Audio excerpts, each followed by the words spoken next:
Assalamualaikum warahmatullahi wabarakatuh.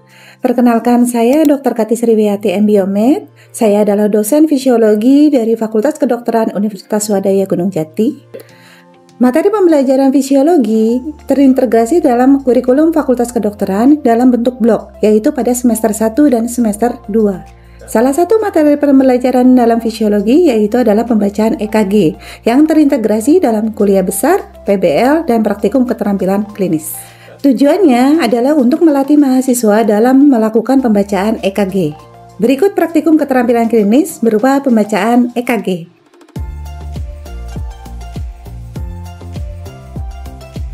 Assalamualaikum warahmatullahi wabarakatuh. Waalaikumsalam warahmatullahi wabarakatuh.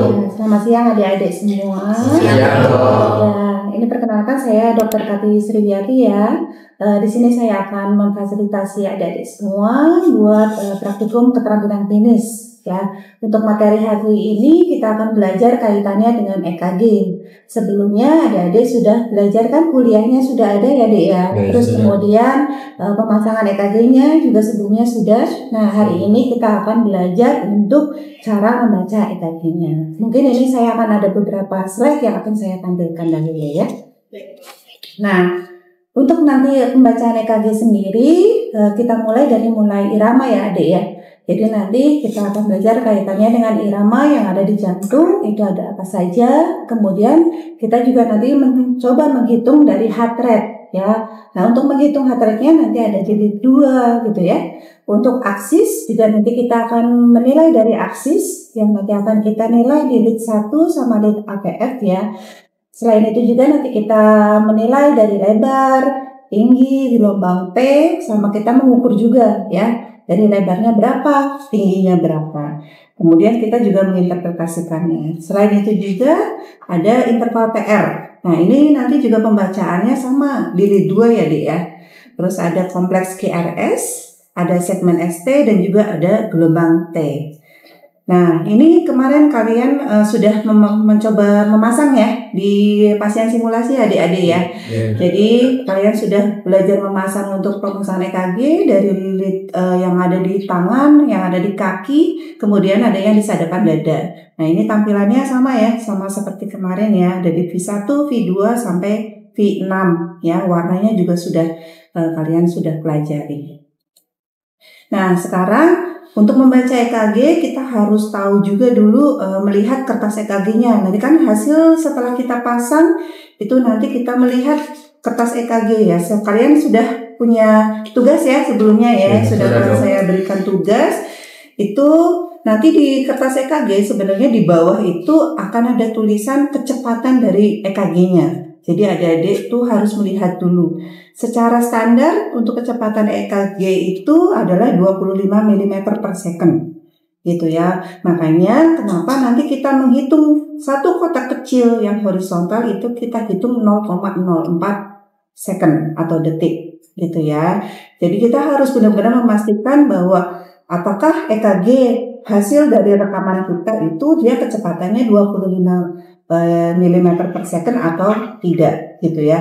Dan juga melihat dari amplitudonya Dek, yang ke atas tuh ya, yang ke atas. Nah, ini normalnya standarnya juga dia pakainya yang 10 mm yang dia nilainya itu 1 mV. Makanya dia nanti akhirnya nilainya adalah 0,1 ya. Jadi nanti kita harus benar-benar melihat di hasil rekaman EKG kita itu kecepatannya berapa. Biasanya itu ada di bawah gitu ya. Sama yang tadi untuk voltasenya juga dia nanti akan di bawah nih, sama seperti di bawah ini ya, 10 mm per milivolt gitu ya. Atau bisa kita lihat juga nanti kalau di EKG itu ada gambar seperti kurva gitu ya. Gelombang ini nanti itu menunjukkan ini adalah voltasenya ya.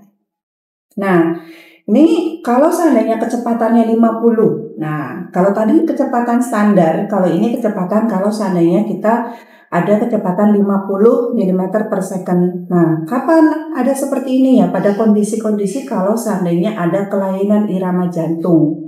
Makanya nanti EKG itu secara otomatis dia akan merubah kecepatannya sendiri. Karena untuk memudahkan kita membaca EKG itu sendiri, gitu ya. Nah, kalau kecepatannya dia 50 mm per second, maka setiap satu kotak kecilnya adalah 0,02. Beda ya, kalau tadi kita 0,04, sekarang 0,02. Nah ini lihat ya, kalau kecepatannya 25 mm per second, kan lihat ya jarak R ke R-nya berbeda dengan ketika kecepatan 50 mm per second. Jadi dia lebih lebar gitu ya, makanya tapi satu kotaknya tadi dilihat nilainya berbeda ya, 0,04 sama 0,02. Sampai sini barangkali ada yang mau ditanyakan dulu? Sudah bisa dipahami? Sudah. Saya. Oke, kita lanjut. Nah, ini saya tuliskan dalam tabel ya. Jadi kalau kecepatannya 25 mm per second, satu kotak kecilnya nilainya 0,04. Kalau kecepatannya jadi 50 mm per second, maka satu kotak kecilnya adalah 0,02 second ya. Kalau nanti kecepatannya 10 mm per second, nah di alat kita itu ada dia tuh nanti untuk pembacaan dia pakainya 10 mm per second. Nah itu berarti satu kotak kecilnya nilainya 0,1. Jadi adik-adik tuh harus hati-hati nanti ketika mau membaca EKG, pastikan dulu dilihat kecepatannya berapa, kalibrasinya juga berapa. Karena kalau kalian tidak melihat itu nanti hasilnya jadi salah. Dikiranya normal padahal itu abnormal gitu ya. Oke. Nah ini ya sama. Nah ini yang tadi yang kita nanti lihat ya. Ini satu kotak kecilnya, ini yang voltasenya yang ke atas. Ya, ini gelombang P, QRS ya, interval PR, ada kompleks QRS. Nanti segmen ST kita juga akan nilai sama ada gelombang T. Kadang juga nanti ada gelombang U gitu ya. Tapi tidak semuanya itu ada. Nanti juga ada RR interval gitu. Nah, kita masuk ke irama. Tadi kan kita hitung pertama adalah irama dulu ya, yang kita lihat dari setiap gambaran EKG. Selain melihat kecepatan, melihat voltasenya, nah kita lihat iramanya. Ya, nah kalian juga sudah belajar pas kuliah ya, irama utama itu kan harusnya dari SA not ya, makanya kita sebut sebagai irama sinus. Nah kalau seandainya SA notnya rusak ya bisa jadi nanti digantikan kan oleh atrium. Nah kalau seandainya kelistrikannya dari atrium nanti kita sebut sebagai irama atrial. Ya nanti antara SA not, atrium itu ada AV not. Nah kalau dari dua SA notnya rusak, atriumnya rusak, nanti ganti oleh AV not bisa nih ya. Nanti iramanya namanya irama jangkauan ya. Nah kalau itu sama ya, masing-masing jalan sendiri ditambah ada ventricle jalan sendiri, nanti kita sebut namanya irama ventrikuler. Nah kalau seandainya ada orang yang pasang ya pacemaker ya kan, kalau dia sudah mulai SA notnya sudah rusak, irama yang lainnya juga rusak kan biasanya nanti dipasang ya. Itu nanti nama iramanya adalah irama pacing atau pacemaker gitu ya. Sampai sini ada yang mau ditanyakan barangkali? Sudah bisa dipahami ya. Jadi nanti akan membaca EKG, tapi kita harus tahu dulu teorinya. Nah ini yang tadi kalau sinus ya, gambaran EKG-nya seperti apa. Kalau sinus takikardi berarti dia iramanya lebih dari 100. Kalau bradikardi itu berarti kurang dari 60. Ya nanti kalian juga kalau sudah belajar tentang kelainan nanti ada irama prematur, ada bigemini, ada trigemini ya. Jadi banyak nanti kalau sudah belajar kelainan. Nah tapi sekarang kita belajar secara normalnya dulu ya. Nah, irama sinus, ini ciri-cirinya. Jadi, irama sinus pasti harus dari SA not, gitu ya. Nah, cirinya itu harus gelombang P yang diikuti oleh kompleks QRS, gitu ya. Dan P-nya itu dia harus ke atas. Ya dia. Nah, ini kalau irama atrial. Nah, namanya juga dari atrium, berarti dari depolarisasi atrium. Nah, makanya banyaknya adalah gelombang P, gitu ya. Jadi ada banyaknya tuh gelombang P semua, nanti baru ada QRS, gitu ya Dek.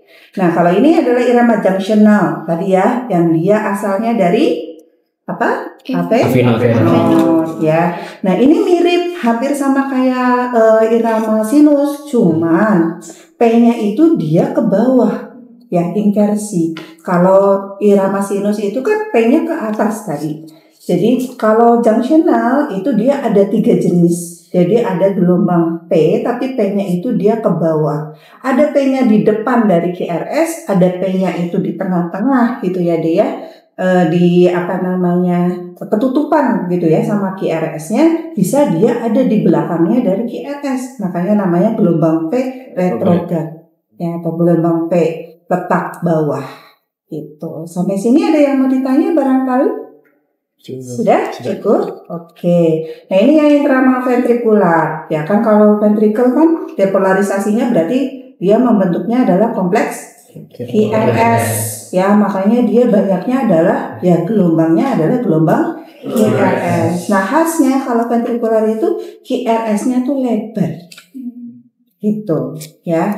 Jadi QRS-nya lebar. Bisa jadi ada P, tapi habis itu nanti ada QRS yang lebar. Tapi kalau iramanya dari sinus, dari junctional, dia QRS-nya itu sempit gitu. Jadi kalau QRS yang lebar itu biasanya adalah dari yang ventrikular. Oke, kita lanjut ya. Kalau tadi kita belajar tentang iramanya gitu ya. Selanjutnya adalah kita belajar tentang ritmenya gitu ya, untuk menghitung dari heart rate-nya gitu ya.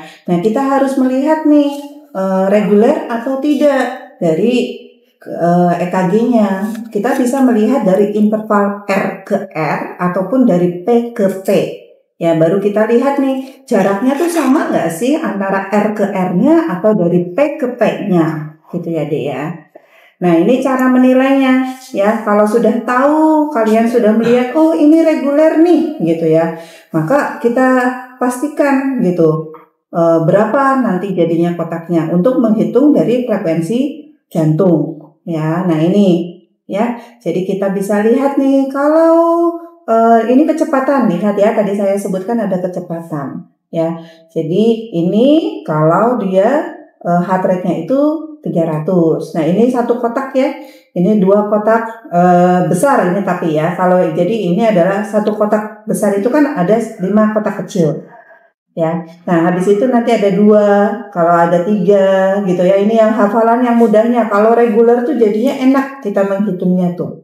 Gitu ya. Jadi kita bisa menghitung kalau reguler itu bisa menghitung menggunakan kotak besar gitu. Jadi nanti kalau satu kotak besar ya hanya 300 frekuensinya ya. Terus kemudian kalau 2 ya tinggal di 300 dibagi 2 gitu dan seterusnya gitu ya. Dan tapi catatan harus ini pastikan reguler atau tidak gitu. Dan tadi kecepatannya berapa, karena itu nanti akan mempengaruhi dari perhitungan kitanya.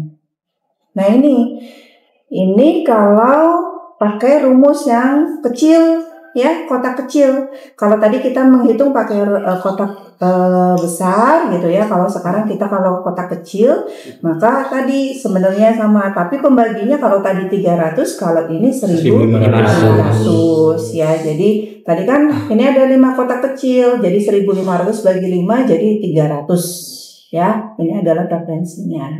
Oke. Sampai sini ada yang mau ditanyakan dulu barangkali? Sudah cukup? Oke, nah ini ya. Ini contoh-contohnya. Jadi kalau ini contohnya kalau ada 27 kotak kecil gitu ya, maka karena kita menghitungnya pakai kotak kecil, maka rumusnya juga kita hitung pakai rumus kotak kecil ya. Jadi 1.500 dibagi 27, ini 55,6, bisa kita bulatkan menjadi 5,6 ya. Ini kalau pakai kotak besar, maka kita hitung nih 300 dibagi 5,4 ya, kurang lebih jadinya sama, hasilnya 56. Tapi selalu tetap lihat kecepatannya. 25 mm per second gitu ya. Jadi harus dilihat baik-baik kecepatannya berapa. Nah ini tadi ya yang sudah disebutkan. Jadi rumusnya kalau pakai kotak kecil kita pakainya 1500 dibagi jumlah kotak kecil. Kalau kotak besar kita bisa menghitung rumusnya itu 300 dibagi jumlah kotak besar. Tapi catatan hanya kalau reguler. Ya, jadi kalau nanti irregular akan ada perhitungannya sendiri. Ya, ini sama dengan yang tadi. Ya, ini kalau seandainya irregular nih. Ya, kalau seandainya kok lihat gambar EKG-nya kok tidak reguler, kita kok jadi irregular, maka kita bisa menghitung dari caranya frekuensinya adalah jumlah kompleks QRS dalam 6 detik. Nanti ini dikali 10 gitu ya dia. Nah, sedangkan 3 detik ini adalah 15 kotak besar. Jadi kita menghitung dalam berapa kotak? 30 kotak besar. Jadi nanti di dalam 30 kotak besar itu ada berapa R? Itu nanti kita hitung dikali 10. Gitu ya deh. Ini kalau seandainya nanti kita hasil bacaan EKG-nya tuh kok R ke R-nya jaraknya beda-beda nih, gitu ya. Jadi jangan samakan rumusnya karena nanti akan beda artinya. Gitu. Nah, kita berikutnya ini untuk yang menilai ya. Balik lagi nih, ada kecepatan. Karena selalu harus kita melihat kecepatan. Ini gelombang P, ada Q, ya Q bisa jadi ada, bisa jadi tidak ada. Ya, adanya Q pun bisa menunjukkan adanya kelainan. Jadi ya, ini QRS itu berarti kompleks QRS gitu ya deh. Ini nanti untuk segmen ST. Ya, selalu kita juga pastikan menghitungnya atau melihatnya dari garis isoelektrik, ya, gitu. Nah, kita masuk ke gelombang P. Sampai sini barangkali ada yang mau ditanya dulu sebelum kita mulai? Sudah cukup. Oke, gelombang P normalnya itu kan ada tinggi, ada lebar, ya. Untuk cara baca EKG itu tadi harus di lead 2. Ya, pertamanya adalah lead 2 dulu. Kita lihat di lead 2-nya, gelombang P-nya gimana sih? Normalnya tingginya tuh tidak lebih dari 3 kotak kecil. Berarti kurang dari berapa? Kalau kecepatannya 25 mm per detik? 0,12. Lebarnya juga sama ya deh ya. Jadi tinggi sama lebarnya itu kurang lebih sama dia tuh, gitu. Dan dia positif kecuali di AVR. Kenapa di AVR itu tidak? Karena dia berkebalikan dengan vektor. Ya, jadi arah listriknya dia kebalik, makanya nanti gelombang P-nya tuh kebalik. Nah, bukan berarti jadinya ini adalah irama junctional loh ya, gitu. Jadi hati-hati gitu. Nah, kelainan gelombang P itu ada kita sebut namanya P pulmonal. P pulmonal itu dia P-nya itu lebih tinggi, ya, lebih tinggi. Ya, jadi tingginya itu lebih dari 3 kotak kecil. Jadi kalau seandainya adik-adik nanti menemukan P-nya itu lebih tinggi, gitu ya, dibandingkan dengan lebarnya juga, lebarnya tetap masih normal, tapi kok tingginya lebih dari 3 kotak kecil. Kita bisa curiga ada suatu pembesaran dari atrium kanan. Ya, kalau ada pembesaran atrium kanan berarti itu depolarisasi atrium kanannya, berarti dia lebih kuat. Makanya akhirnya kompleks dari gelombang P-nya itu dia lebih tinggi. Nah, kalau lebih lebar itu kita sebut namanya P mitral. Gitu ya. Jadi ini menunjukkan kalau ada pembesaran di atrium kiri. Gitu ya. Ini bisa dilihat nih. Jadi kalau yang P pulmonal ini tingginya ya, lihat walaupun ada lekukan tapi ininya biasanya masih agak normal, gitu ya. Tapi kalau yang P mitral, yang kalau pembesarannya dari atrium kiri, lihat dia lebih lebar di sini. Tingginya bisa jadi masih kurang dari 3 kotak kecil. Nah, kalau gabungan gimana? Ya bentuknya jadinya begini. Atau bisa jadi begini. Ya, dia lebih tinggi dan juga dia lebih lebar. Ya, tapi dengan catatan tadi lihat lagi kecepatannya berapa. Jangan sampai kita bilang kok lebih tinggi, kok lebih lebar, padahal ternyata kecepatannya yang itu berbeda, bukan 25 mm per detik. ya. Oke, kita lanjut nih ke PR interval ya. Normalnya kan 0,12 sampai 0,2. Berarti berapa kotak kecil? 3 kotak Tiga kecil sampai 5 sampai 5. 5 apa 4? 5. 5 gitu ya. Nah, ini juga kalau seandainya memanjang, nah ini biasanya kalau ada kelainan blok. Biasanya setelah dari AV blok turun ke bawah itu nanti kalau ada kelainan di situ blokade dari entah yang jalur yang kanan atau yang kiri, nanti akan ada kelainan dari PR intervalnya. Bisa jadi makin lama makin panjang gitu ya, atau bisa jadi juga beda-beda gitu deh. Nah ya, jadi kita juga harus menghitung nih PR intervalnya.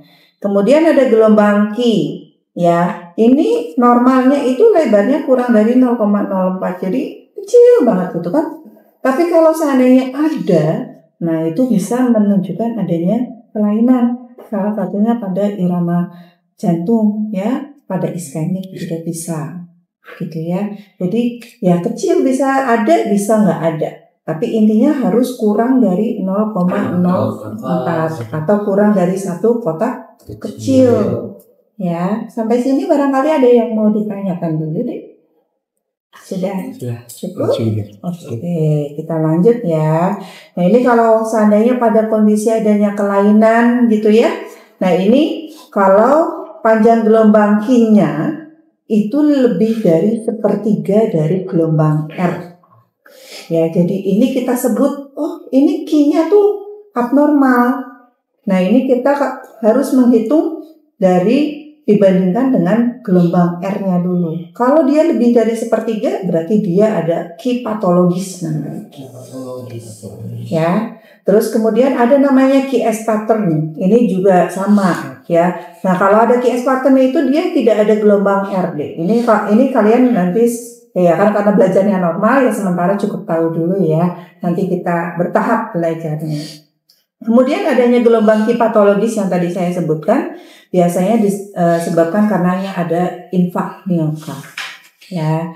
Nah kalau gelombang ini belum ada tetapi sudah ada, nah nanti kan kita belajar ada ST segmen.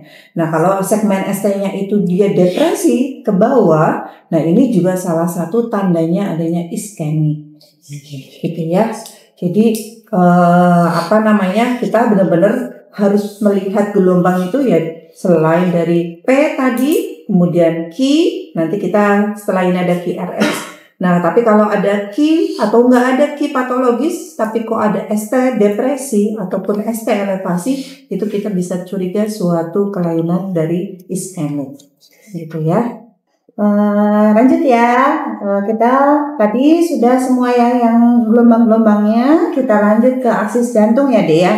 Kan tadi sudah gelombang P, kemudian Q, QRS gitu ya, sama interval gitu sampai ke segmen ST sampai gelombang T. Kita lanjut ke aksis jantung ya.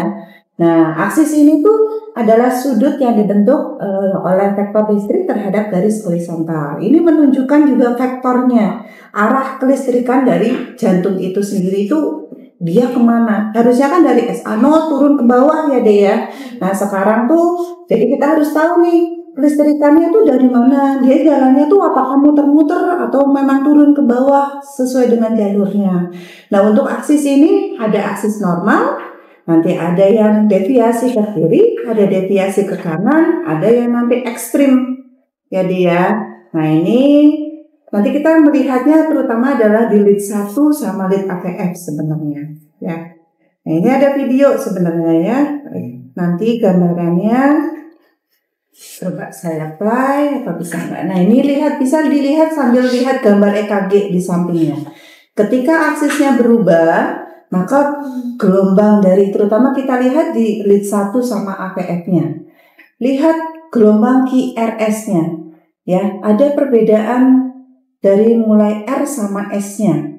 Bisa lihat di lead 1 ya akan naik, turun gitu ya, R sama S-nya. Itu yang nanti sebagai dasar kita menghitung aksisnya tuh berapa. Gitu. Apakah aksisnya normal atau deviasi ke kiri atau deviasi ke kanan atau bahkan bisa ekstrim gitu ya. Normalnya itu kan arahnya sama seperti lead 2 gitu ya Dek. Makanya kenapa sih kita kok membaca EKG tuh kalau pas perekaman EKG tuh dia di lead 2, karena arah dari aksis atau vektor itu dia searah dengan lead 2. Nah ini kalau seandainya disesuaikan dengan diagramnya, arahnya ke positif berapa. Jadi nanti ada di antara berapa? 0 sampai 90 kah? 0 sampai minus 90 kah? Atau bagaimana? Sampai sini, barangkali ada yang mau ditanya dulu? Sudah? Iya, Ya cukup. Oke. Nah kalau ini sadapan yang menunjukkan kalau seandainya ada kelainan pada jantung ya. Kalau tadi kita selalu melihatnya di lead 2, tapi kita juga jangan lupa melihat lead lainnya. Karena dari setiap lead kalau ada gambaran kelainan itu akan menunjukkan dia kelainannya tuh apakah lateral, apakah septal, apakah anterior, atau bahkan sampai inferior. Jadi kita lihat nanti di semua sadapannya seperti apa, gitu. Ya, ini ya menggambarkan kalau ada kelainan menunjukkan tadi yang saya bilang iskemik. Ya, aliran darah di jantungnya itu tidak normal, ya atau ada terhambat. Ya kalau di lateral ya nanti kaitannya dengan arteri yang mana, gitu ya. Kalau di inferior kaitannya dengan arteri yang mana, gitu. Oke, nah yuk sekarang kita latihan ya. Kita mulai latihan buat tadi kan kita tadi sudah belajar semuanya. Udah siap semua? Siap. Ya. Oke, kita mulai latihan. Nah, tadi kan teorinya sudah nih. Kita sekarang mulai belajar latihannya untuk baca EKG. Ini saya tampilkan di sini. Nah, kalau dari EKG yang ada di sini nih, kira-kira menurut adik-adik semua ini iramanya apa? Sinus. Kenapa sinus tadi? Pertama, Oke, gelombang P yang selalu diikuti oleh kompleks S. Dengan syaratnya P-nya adalah dia positif, ya. Kecuali yang di lead APR, ya itu ya bisa kelihatan ya dia itu di sana ya. Ini APR-nya dia tuh ke bawah, sedangkan kalau di yang lainnya itu positif semua.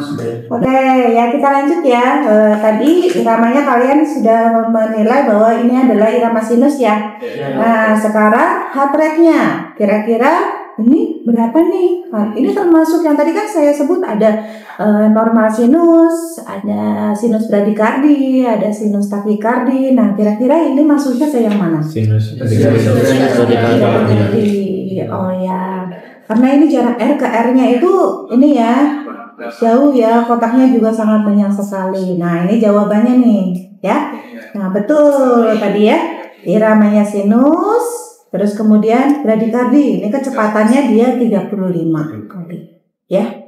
Oke, sekarang soal yang berikutnya. Coba. Ini iramanya apa? Sinus ya, irama sinus. Masih betul ya, syaratnya masih sama ya. Ada gelombang TRS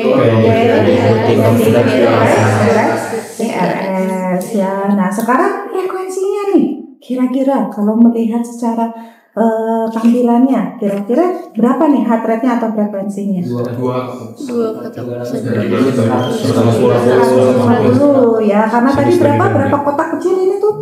Atau berapa kotak besar? 2 kotak besar ya, atau 10 kotak kecil. Ya, kita lihat nih jawabannya benar nggak nih? Benar. Berarti namanya sinus. Pinter nih kita semuanya. Oke, berarti untuk praktikum keterampilan klinis hari ini sudah selesai ya Dea ya. Tadi adik-adik sudah belajar bagaimana cara baca EKG-nya ya.